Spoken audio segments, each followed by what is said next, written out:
volume. This should be played at high volume, preferably in a residential area. The following thoughts on Hoppe Hour do not represent Cox Media Group or its sponsoring. Anything you hear may and will be used against you. Thank you. Voted as best local podcast in Tampa Bay by the Creative Loafing. You're listening to Hoppe Hour. You're tuned in to Hoppe Hour, an hour where Hoppe rants about something. Sit back and listen in. Hoppe Hour is on now. Hoppe Hour is on now.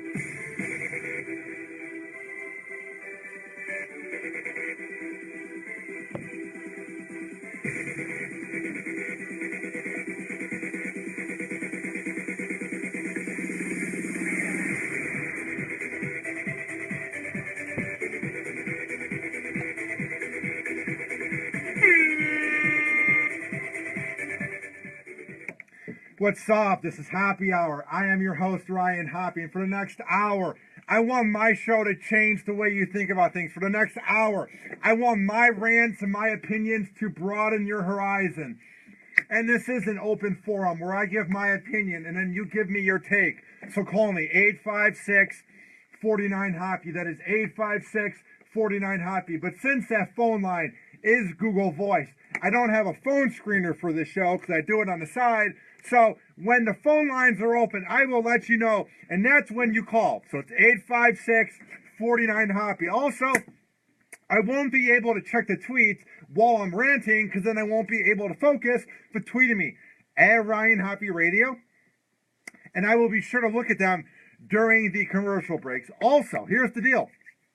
You can message me via the Hoppe Radio app in the Google Play and iPhone shop. Search up Hoppe Radio. Hoppe Radio, and you can chat me live if you're listening via Spreaker on the desktop, blah, blah, blah. Say what's up. Finally, help Hoppe Hour win his best local podcast here in Tampa Bay by the Creative Loafing. Go to tinyurl.com/vote for Hoppe Hour. That's tinyurl.com/vote for Hoppe Hour. There, I'm under a lot of categories. The one I care about is best local podcast, and the one that intrigues me is best morning show. It doesn't even say Hoppe Hour. It says Ryan Hoppe. So you can listen to Hoppe Hour in the morning. You can vote for me on the best morning show, I guess, even though I get up at noon. But yeah, if you want to vote me as best morning show or best Twitter or best local radio personality, it's all at tinyurl.com/vote for Hoppe Hour. All right. We have so much to get into. All right, here we go. And I don't want to dwell in this for a long time, and I don't want to beat a dead horse and be repetitive and be a shock jock. Here's the thing. Athletes are making me really jaded when it comes to viewing sports. When you hear about these athletes just being douchebags to fans and just being douchebags to the media, it really makes me not want to watch the sport. I mean, when you grow up as a kid, you go, wow, they could score points. Wow, they're athletic. Or maybe that was just me because I wasn't good at sports. But you look up to them and you're like, wow, they must live the life. They get any girl they want. They have a nice house. They have a nice car. But I think the jaded 22-year-old going on 23-year-old me looks at the people my age and I want to be them. I like the idea of the money they had. I wish I was coordinated. I'm working on getting coordinated. But my point is, I hate these athletes that just let it get to their head, man. I mean, come on already. I know that's something that's happened since the beginning of time. I'm sure Babe Ruth was a douche, and players from the 1908 Cubs were a douche. But it just seems like we make a big spectacle out of these athletes, and it gets to their head. And then the sports media kisses their ass, and the fans kiss their ass. I would say I'm more of a spectator now. Not really a fan of sports. I'm more of a spectator of the NBA, NFL, and the Tampa Bay Lightning made me into the NHL. Call me a bandwagon fan, whatever. Here's the deal. I'm not going to tread on this a long time because there's not much to the article. But we all know that Cincinnati Reds player Joey Votto has been known to be a bit of a douche. He's often had tantrums on the field, been mean to the media up there in Cincinnati. He burns bridges up there. I know one or two people that work in the media up in Cincinnati, and it's not a big city. It's a big city, but it's not a major market. And the guy just acts like his crap doesn't smell. And he's had a good career, but his ego, you would think he was Derek Jeter. With his ego, Joey Votto, you would think he's Ken Griffey Jr. You would think he's the next big thing. He's good, but he's not a Hall of Famer. So he has no reason to do what I'm about to tell you. This is from FoxSports.com. What I'm about to tell you is laughable. It's not that big of a deal in the grand scheme of things of life, but it's laughable that he would even have the audacity to think this was a good thing to do. It's laughable that Joey Votto, who has made it in life, Joey Votto, who plays for a team with a fan base, he has a job that anybody would want, that Joey Votto would think this is cool to do. But you know what? Not everyone's going to be cool. And when your net worth is $110 million, you would hope that Joey Votto would be gracious to the fans that don't make that pay money out of their pocket, if they're rich or not, to see you play. Because if it wasn't for the fans, Joey Votto and any douchebag athlete ever, you would be nothing. You would be nothing. If it wasn't for the fans, you wouldn't have the endorsements. You wouldn't have the attention. You wouldn't have the jersey sales. I mean, there are a ton of good athletes in the MLS, but nobody watches soccer in America. And if you do, it's overseas. Nobody watches the MLS. And I'm sure they're more grateful than these douchebags that play baseball. I see this headline. Like I said, Joey Votto's not going to jail for this. He's not really burning a bridge because he's already burned a lot. But it says here, the fan says Joey Votto ruthlessly rejected a young fan's autograph who wanted him to sign his batting gloves. Now listen, you don't have to sign everything, because if you sign one thing, then you got to sign another, then you have the crowd's attention, then every fan feels like they should be like that fan that got the autograph, blah, blah, blah. I get it. You know what you could do if a fan says, can I get an autograph, and you don't want to give one? Say, sorry, I can't give autographs, but I appreciate you coming and seeing me play where my net worth is $110 million. No. It's not what Joey Votto did. Here's what Joey Votto did. It says here, and this is from Nick Schwartz of FoxSports.com. The Cincinnati Reds capped their series with the San Francisco Giants at AT&T Park with a 2-1 win on a night when Madison Bumgarner pitched 8 strong innings and Reds first baseman Joey Votto went 2 for 4 to have his hit streak of 12 games. So, you know, he should be in the moment. He should be happy that he has a 12-game hitting streak. He should embrace it with the fans that are rooting for him. But no, during the game, a young fan sitting in the front row asked the 4-time player and 2010 MVP to hand over his batting gloves. Joey took a savage response to the kid. So even though the kid wanted him to sign the batting gloves, and the kid wanted his batting gloves, I get it. I get it. It's not the typical autograph. I get it. It's an annoying thing to ask for your batting gloves. I get it. It's not normal that a kid goes, can I have your batting gloves? It's not the typical autograph. But you know what?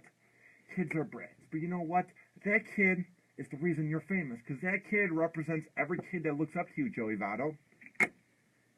Here's what the kid said. Can I have the batting glove? And here's what Joey Votto said. Joey didn't say, sorry, no, thanks for watching.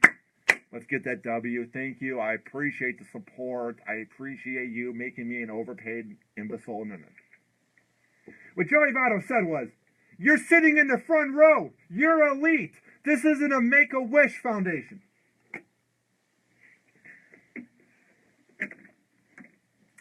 That dead air was for a reason, folks. Just because you sit in the front row of a game doesn't mean you're elite.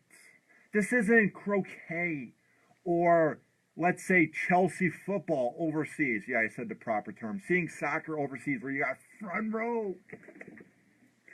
I'm not saying going to an MLB game is cheap, but tickets aren't like going to a football game where you have a sideline view. Just because you're in the front row of a game doesn't mean you're elite. And even if that person is elite and has a good house and his kid gets to drive home with him in a nice Mercedes, let's say the kid that asked Joey Votto for the autograph is well-to-do. Let's say they have a nice house in these suburbs of San Francisco. Let's say they're well-to-do. I'm pretty sure, Joey Votto, that they're not middle class. They're probably rich, you know. But that doesn't mean they're elite. You're elite, dude. You're worth $110 million. Just don't respond. This represents how much of a douche you are and how arrogant athletes can be. And you would even think to say this, oh, you're elite, man. Not really. How do you know that the kid didn't get the tickets from, let's say, Cub Scouts for doing a bunch of good deeds? Or he didn't get them off of, let's say, eBay for cheap? Just because you have front row tickets doesn't mean you're elite. Just ignore the kid. And if he's getting mad at this kid, you know he's done it before to fans in the club. I bet a guy will come up and be like, hey, Joey Votto, can I get your autograph? And he goes, I'm okay. And then a girl comes up, hey, Joey, and he totally flings to her.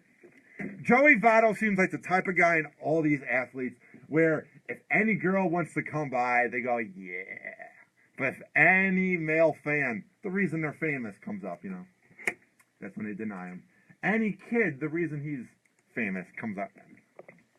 And I get this isn't a make it or break it. I get that this isn't going to define the Cincinnati Reds season by Joey Votto doing this. I get that this isn't going to hurt his 12-game hitting streak, him acting like this. It's just disheartening to hear. It's the reason why I don't like baseball. Because all these guys, I'm not saying it's easy to be a baseball player by any means, but they're paid a lot of money to do 162 days of games, is what I'm trying to say. And a lot of times you're out in the field just chilling. And a lot of times you can have an awful season but get paid anyway. I mean, look at Alfonso Soriano from back in the day. Baseball players haven't made out of any athlete. You're not like football players where you have to do 2-a-days, and you're not like basketball players where you have crazy training days. No. Baseball players haven't made. So those are the ones that should be the most humble. Baseball players are the ones that should be appreciative. But I think I'm just asking too much, you know. It's just disappointing. Call me 856-49-HOPPE. That is 856-49-HOPPE. All right. I am going to take you guys back to 2005. You know, the good year of hip-hop music. To me, hip-hop died when Soulja Boy came on the scene. This era of rap, to me, from the beginning of rap with the song from the 70s by Sugar Hill Gang, to about 07, 08 was when rap was good. Then it just kind of died down, and now it's horrible. This is when Young Jeezy first came out, and his song, Go Crazy. The song that everyone forgot about. I heard it on Pandora. If you tune into Pandora and put on the 2000s rap channel, you can see a lot, and you can hear a lot. It's really good. This is Go Crazy by Young Jeezy. We will be right back in Hoppe Hour. Call me, 856-49-HOPPE. Tweet at me, @RyanHoppeRadio. Do not touch that computer mouse or that tablet. However the hell you're listening to this riveting show. Hoppe Hour.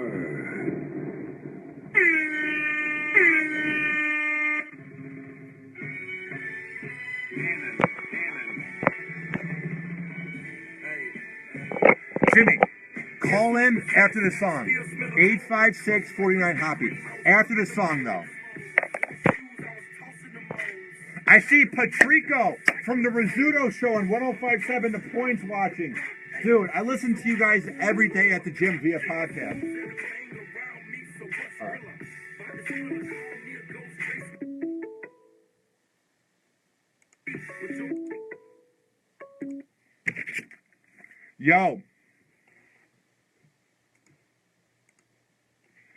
Yo, what's up, dude? I'm not on air. What's up?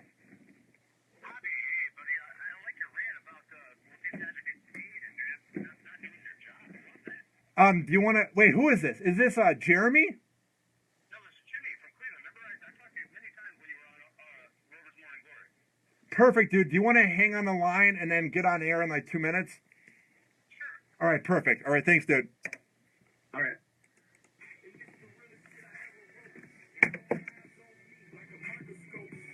Get on your Facebook. Look up Hoppe Hour.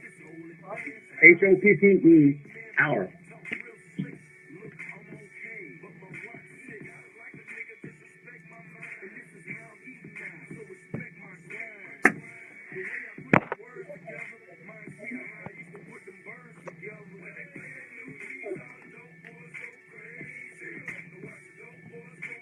I'm all caffeinated tonight. Yeah. This season.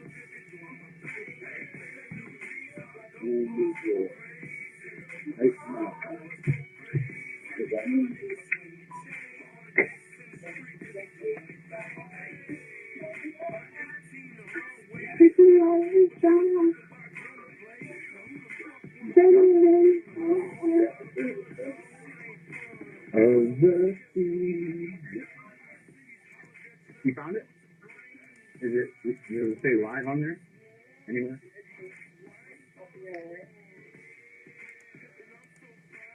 Oh, right here. Live. Hit it. Right there. Yep. Who's your daddy? Is he rich like me? Has he taken any time to show?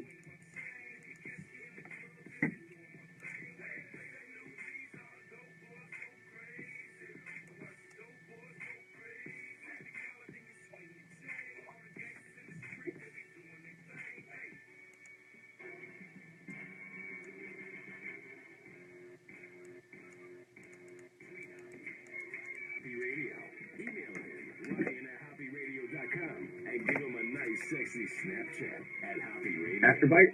Yeah.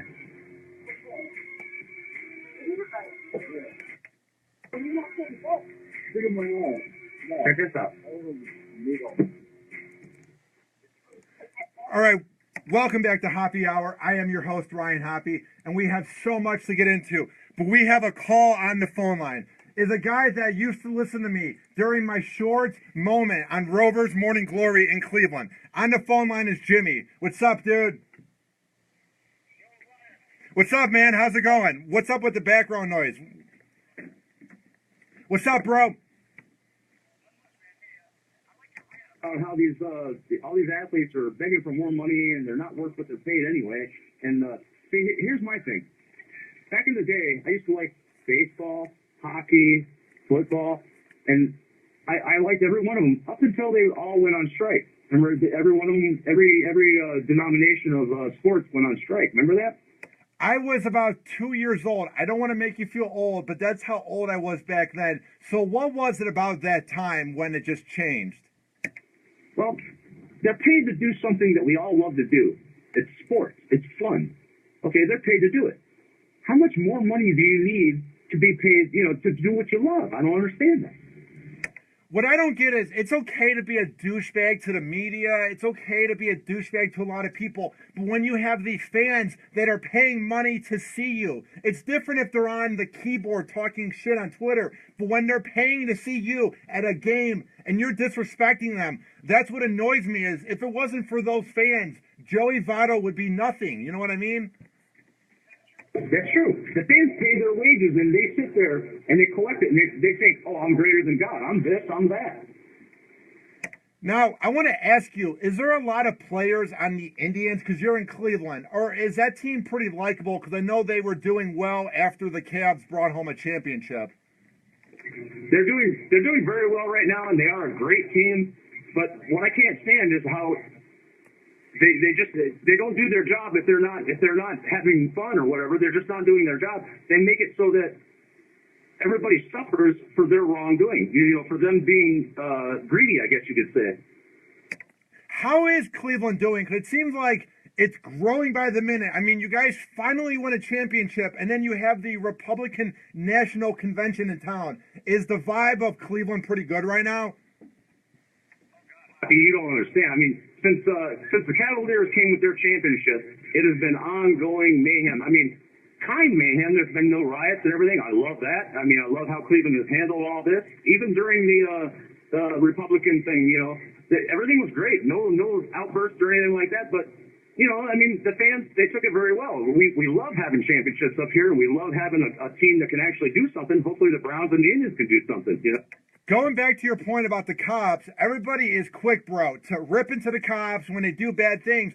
But I thought it was a disgrace that nobody gave the Cleveland PD any credit for nothing going down at the Republican National Convention. Your cops did a hell of a job making sure that that was a well-behaved event.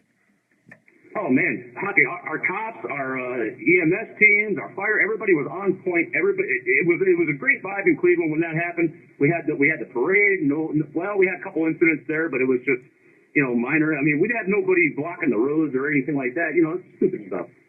Now, when I left the show in Cleveland, Rover's Morning Glory, most fans hated me and most fans said mean things, but I remember about 20 people that have kept in touch with me and said nice things over the last year and a half. So I appreciate you giving me the call, and I know who you are. I'm not trying to be creepy. I'm just saying I appreciate everything, Jimmy.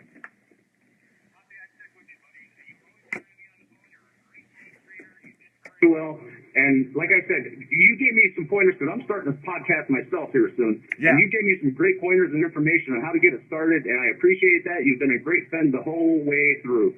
Thanks, bro. And if you need any more advice, I'll give you what I know. I'm very little so far when it comes to a podcast, but I appreciate you giving me the call. And whenever you need any help, and when I'm back in Cleveland for about 2 days for Christmas, I'll hit you up.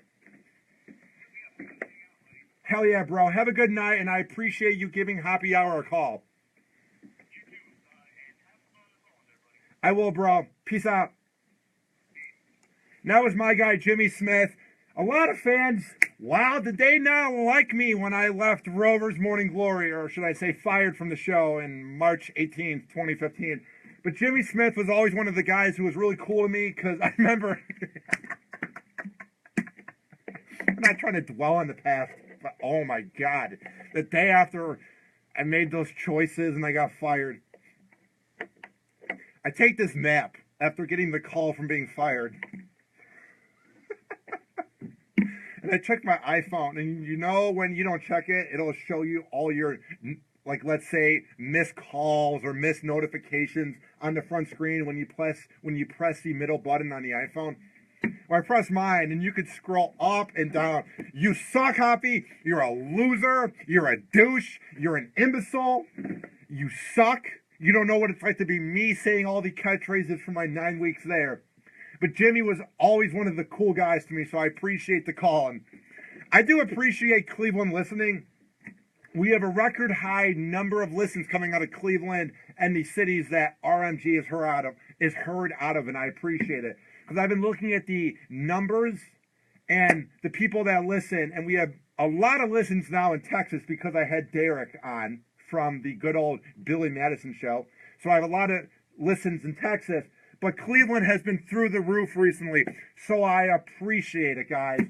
And for anybody that listened to the previous show, you'll know what I mean when I say TBLY. All right, I saw this in the news here, and I wanted to get into it.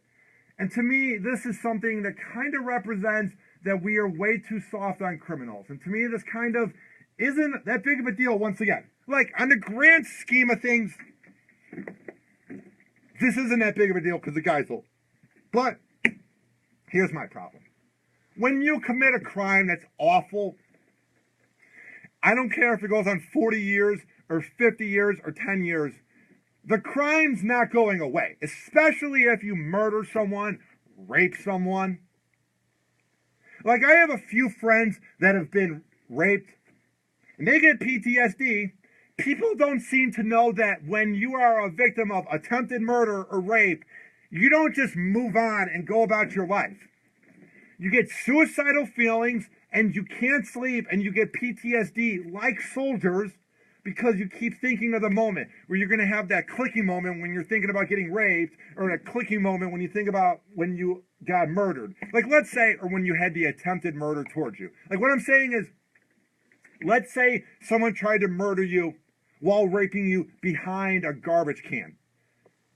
If you go by a garbage can in an alley, you might have that trigger where you feel like you're in that moment again. And that's what criminals bring. And what pisses me off is we get desensitized by these crimes. Then what happens is we have things like this. This is from the Daily Mail. Outrage as last surviving member of KKK church bombing that killed 4 young girls in 1963 prepares for early release. I don't care that this bombing at this church 53 years ago, is in the past and that we've all moved on and that the guy that's being released is 80. In that bombing, it killed an 11-year-old, a 14-year-old, and a 17-year-old. That was in a lot of people's lifetimes. Years ago, when this incident happened, the Beatles were popular. The Beatles are popular now. You know what I mean? Like, this was when Dick Van Dyke was on TV. This wasn't that long ago when this church bombing happened. And the fact that this guy, Thomas Edwin Blanton, is serving a life sentence but potentially could get released, the fact that there's even a chance that a KKK member that bombed a church could even get potentially released is a joke and represents how our criminal justice system is screwed up. I think it's because we're desensitized by the KKK, because most people now didn't grow up in that era and they're not as prominent. So we kind of seem to forget the horror and the terror that those dirtbags brought. God damn it. We wonder why we have so many issues in America. Because we act like we care about things. We really do. America means well. This is what I'm beginning to realize when I look at the media. The problem is so much good and so much bad and so much meaningless things happen. So like you have the good news, then you have the awful news, then you have the meaningless news like Kim Kardashian. So much news is being thrown at us that we forget about things.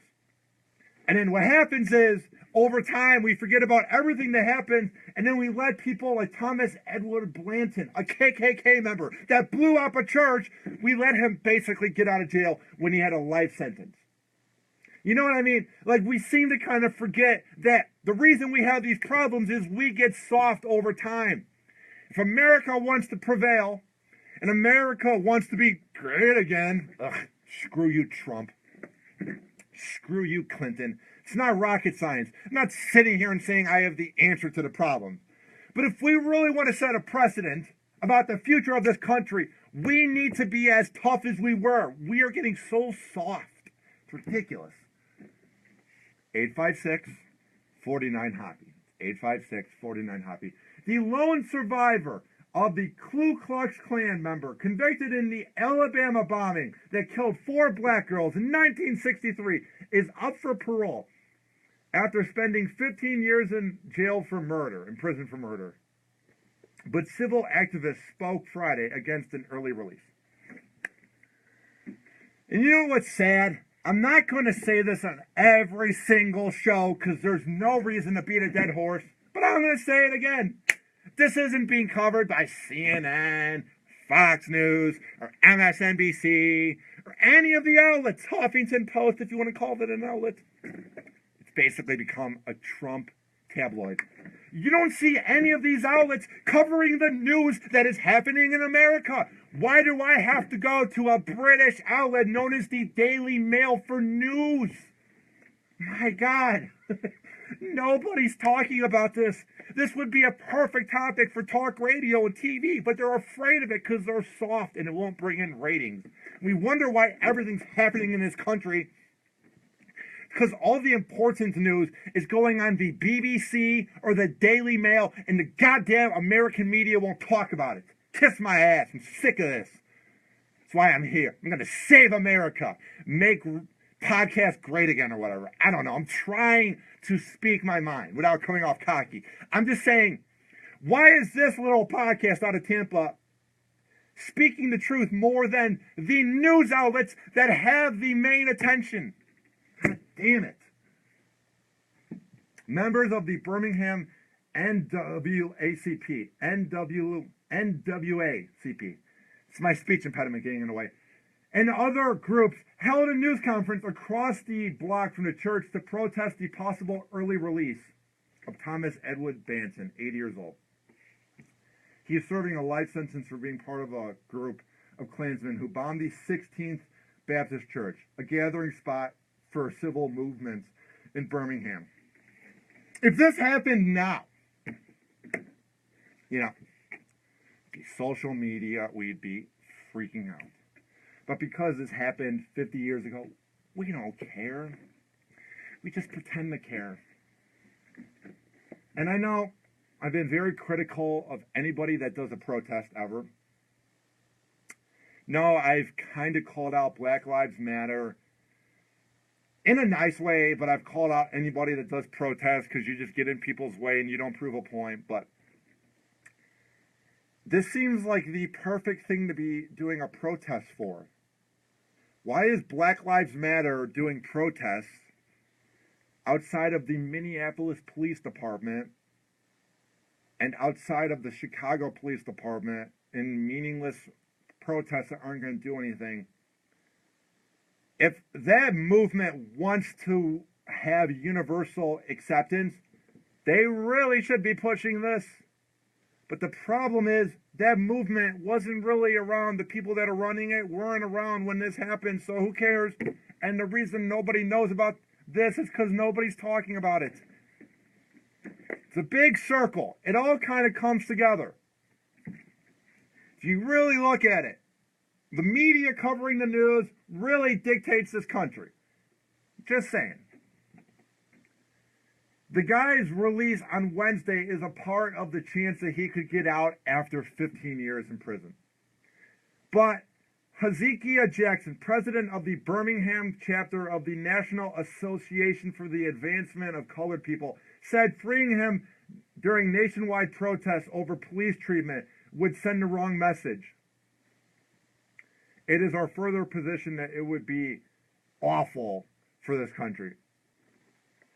Prosecutors and members of the girls' families also are opposing his release, and some could speak to the parole board. Why is this even going to a board? Why is this even going to a courtroom? He was a KKK member not that long ago, just 55 years ago, that blew up a church. If you're not going to put him to death, the least you can do is guarantee life in prison. He must have a really good lawyer. A really powerful bomb went off in a church in September 15th, 1963, in white opposition to the desegregation of public schools.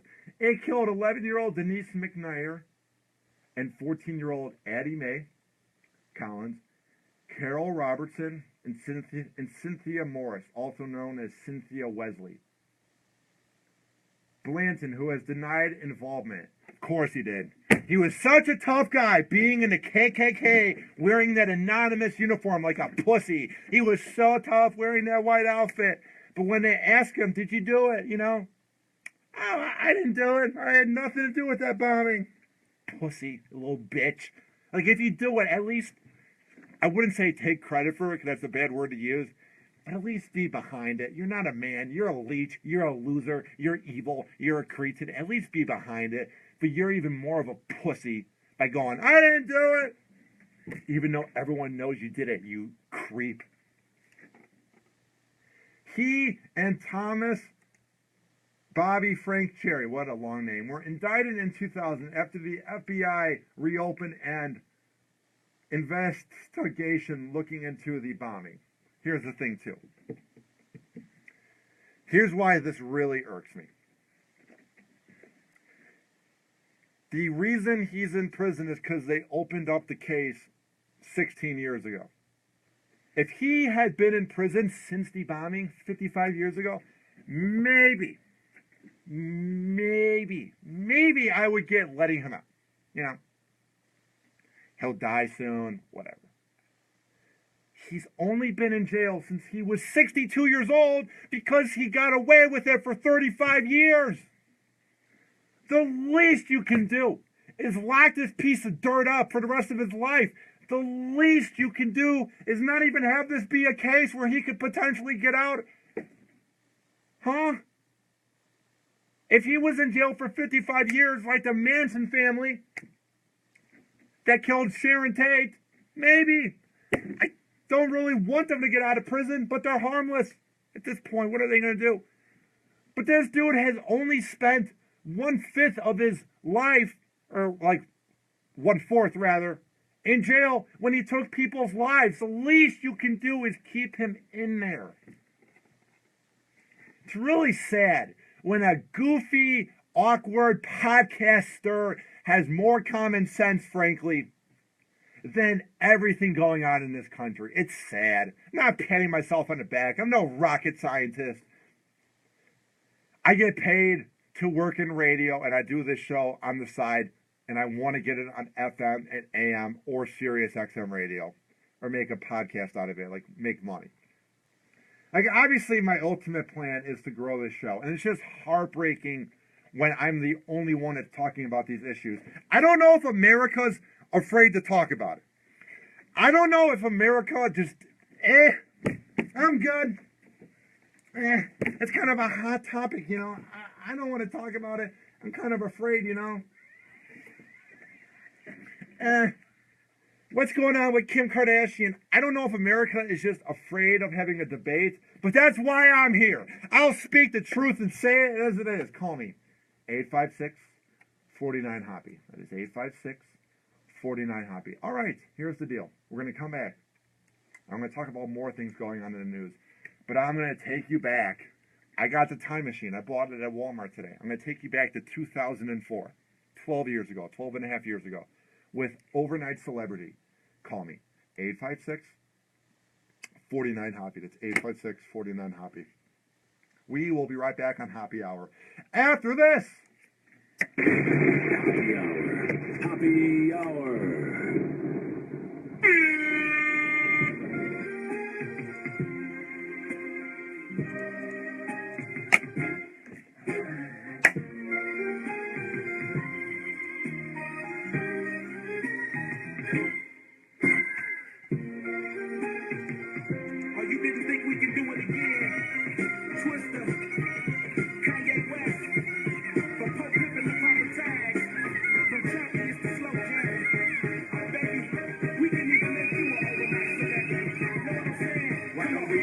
Something these hoes are lying. Drive whips, I know they lie. Twister, you told her ride. Make you a celebrity overnight. Give you ice like Kobe ride. We sorta like Goldie ride. The way we mold them ride. Make you a celebrity overnight. When I see you with the back of bottom jeans, chin up on your back, I wanna know your name. Don't know just like to know your brains.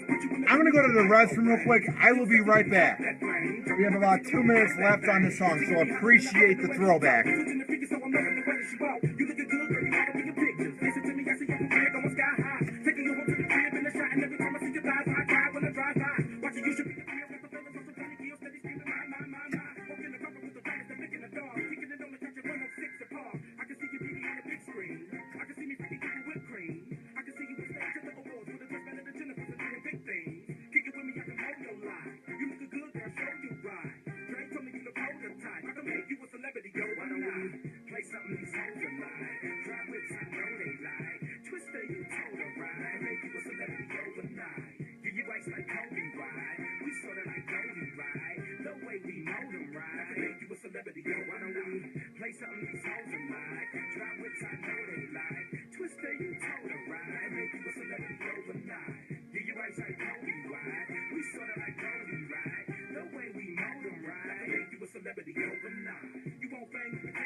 Tweet Hoppe at Ryan Hoppe Radio. Email him, ryan@hopperadio.com, and give him a nice, sexy Snapchat at Hoppe Radio.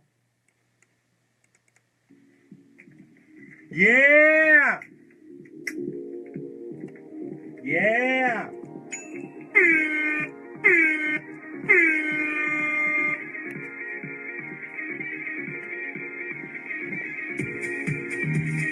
Yeah!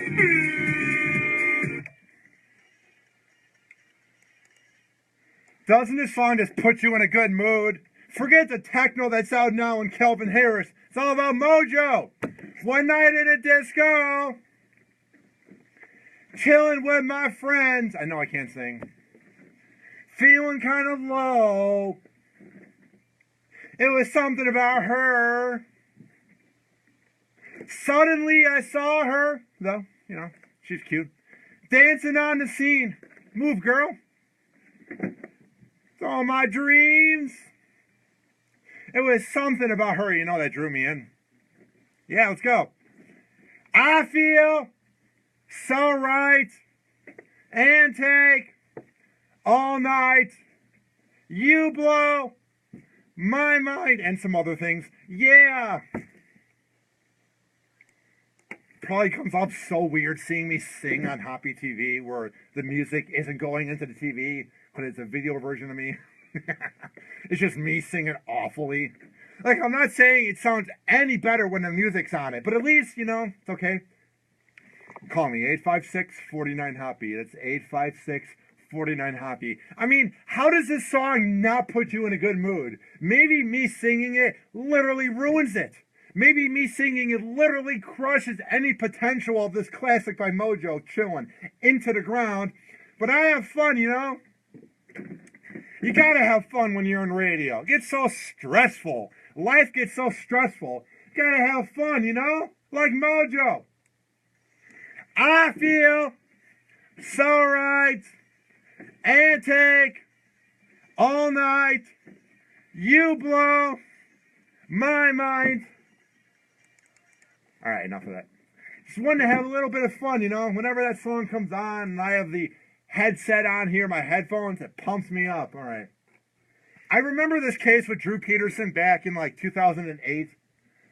And he killed his wife. I think her name was Sarah Peterson.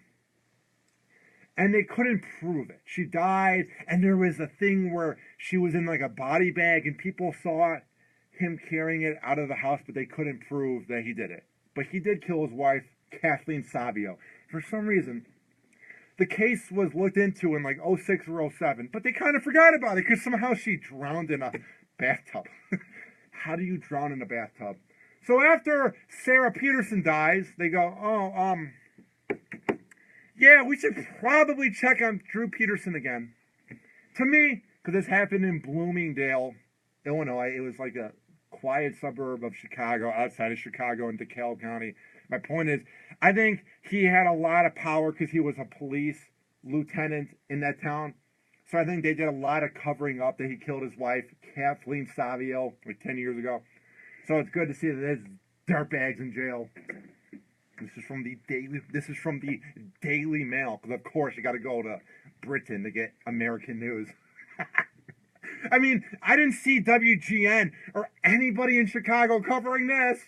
And I look at the news. I know I'm in Tampa, so I don't see Chicago news, but I didn't see anybody covering this. And this was the juiciest thing 10 years ago in Chicago. Disgraced cop Drew Peterson is giving another 40 years behind bars for trying to arrange a hit on a prosecutor. What a scumbag. Trying to arrange a hit on the prosecutor who jailed him for killing his third wife.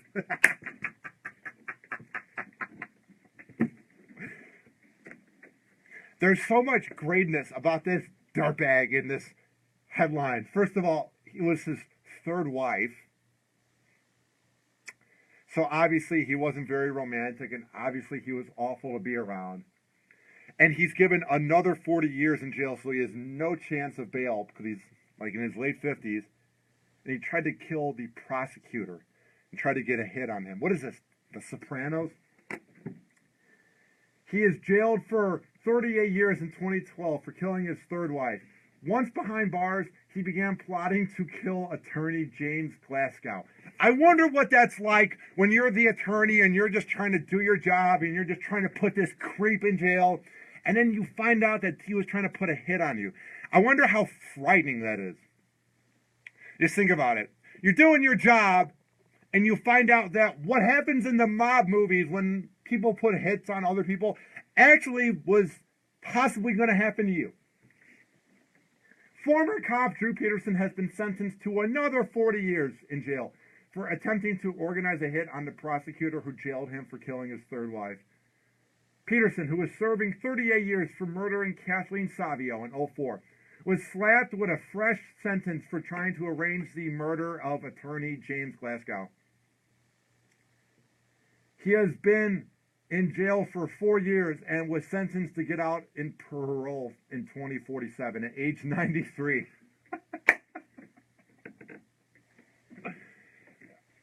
The reason I'm laughing is seeing the year 2047 gives me chills, because that's 31 years from now, and I'm about to be 23 in September, so that means I would be like 55. It's just weird to think that the year 2047 will definitely be a year, but I will most likely be on this planet. It's just really weird to think that, seeing the year 2047. It says here, the court heard that Peterson began his plot to kill Glasgow after he was jailed in 2012 with inmate Beast. Yeah! Antonio Beast Smith, man! Don't mess with him! I actually wouldn't mess with him, sorry. I feel like I'm making fun of him for having a bland nickname like Beast, but he could obviously kick my ass. I'm sorry, please don't hurt me, Beast. Sometime in 2013, Peterson asked Smith whether his uncle could be persuaded to kill Glasgow.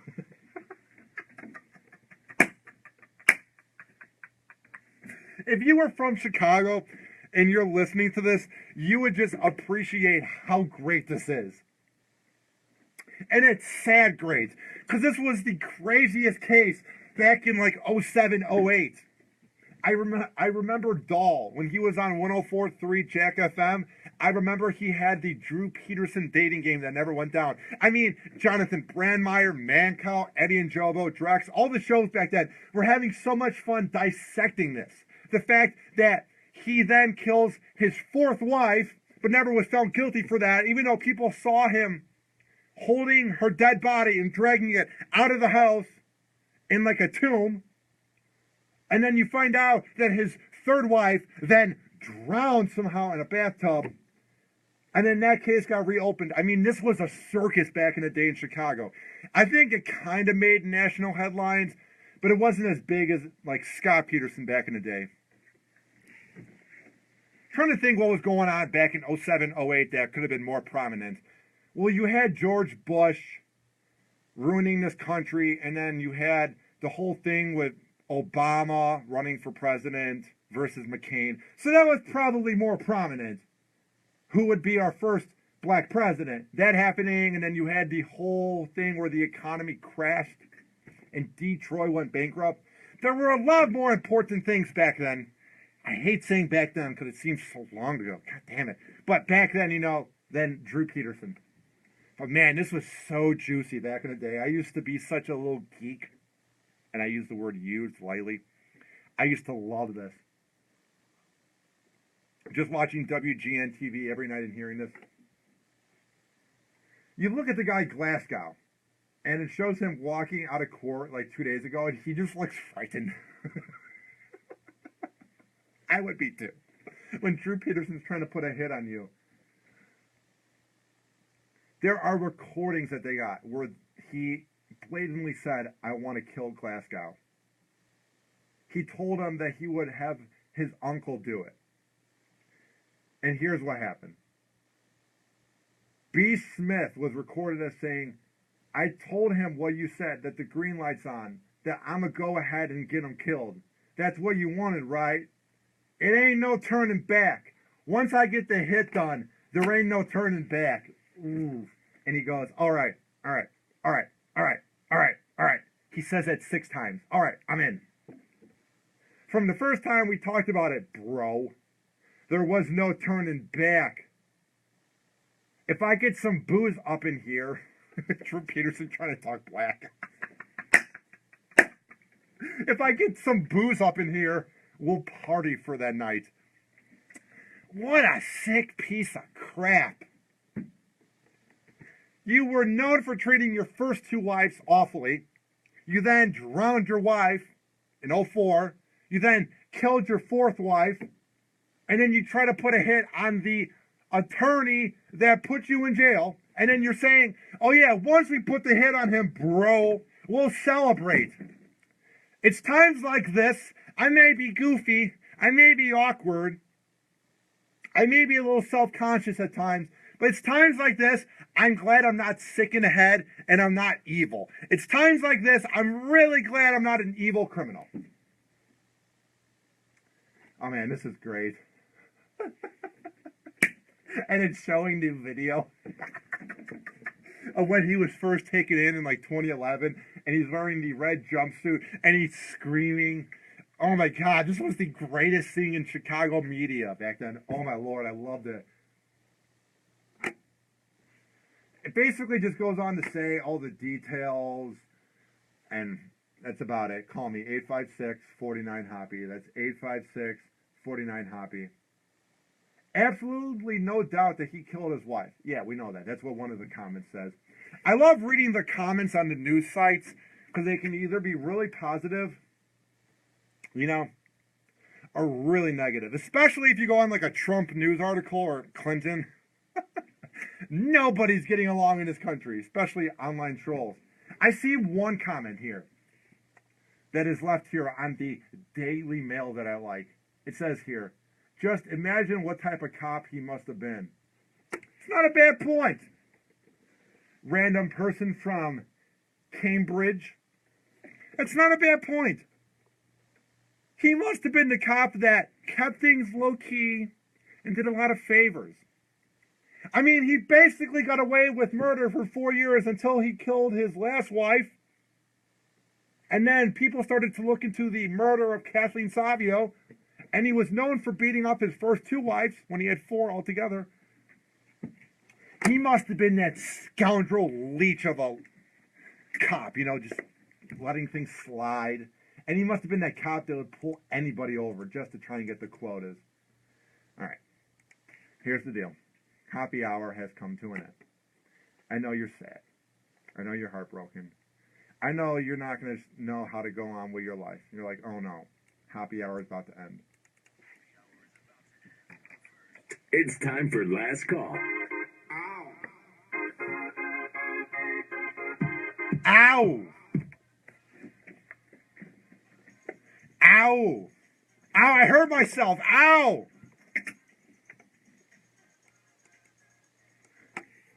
Ow, I hurt myself. God damn it. Get it? Because they said ow in the song, so I'm pretending I'm hurt. Ow! Sprained my ankle. Love this song. Hell yeah!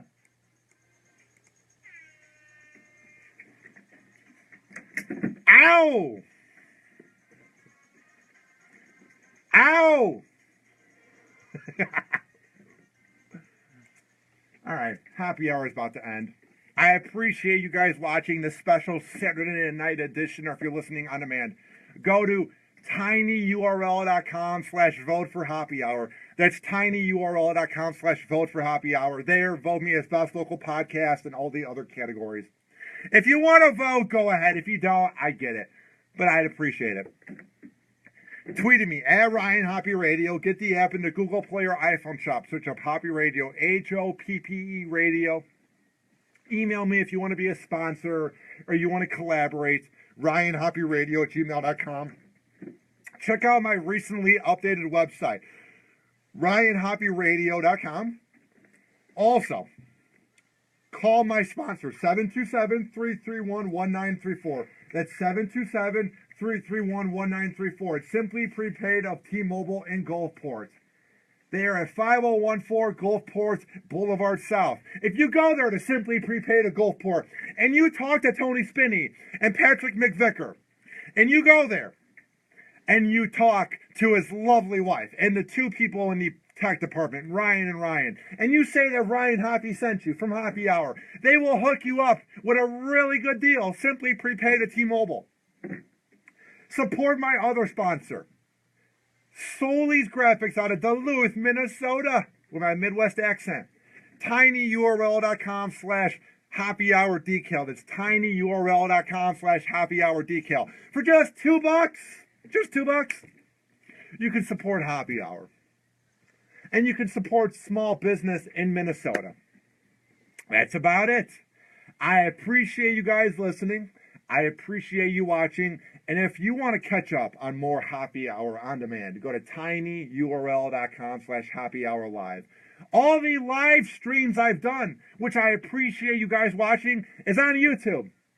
I'm trying to make it in this business. I'm trying to humble out. But I got big plans for what I want to do. Monday on Hoppe Hour, Tyson Monroe from the Broken Table, a part of the Crowded Channel Network, with John Senning, Jake Heron, and Dennis Walker. Tyson Monroe, the co-host of the Broken Table, will be sitting in on the show for his new weekly segment where he sits in. This has been Hoppe Hour. I am your host, Ryan Hoppe, saying peace out.